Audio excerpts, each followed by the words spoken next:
This is Riviera Mulberry tree. Riviera, I really like Riviera. It's very productive. I really like Riviera. It is very vigorous. We've got a lot of like deep green foliage on this plant, and it will grow. It will grow fast and large. It has a mulberry that will go through the lavender stage and into almost black. It's mostly purple. We obtained this Riviera Mulberry from the National Plant Germplasm System. And if you ever want to look it up, it's called DMOR 71.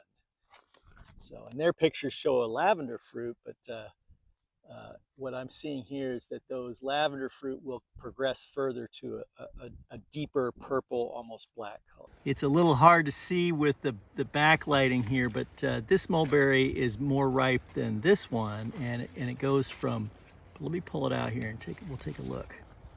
So you can see then it turns to lavender and it starts to get a little soft. And then this is kind of like the more ripe state. So it's not quite black, it's still purple. And you can see the interior a little better. It's a little more purple. It's a sweet mulberry.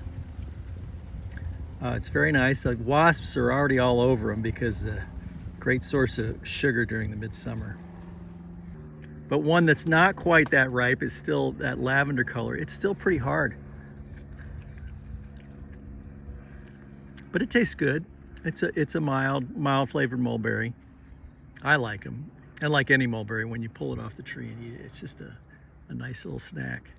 Riviera that I really like is that it propagates relatively easy. So I use it for rootstock, and I also recommend that other people use it for rootstock because it not only propagates easy, but it's very vigorous. So it'll transfer that trait to a root system that will feed whatever you graft on top of it.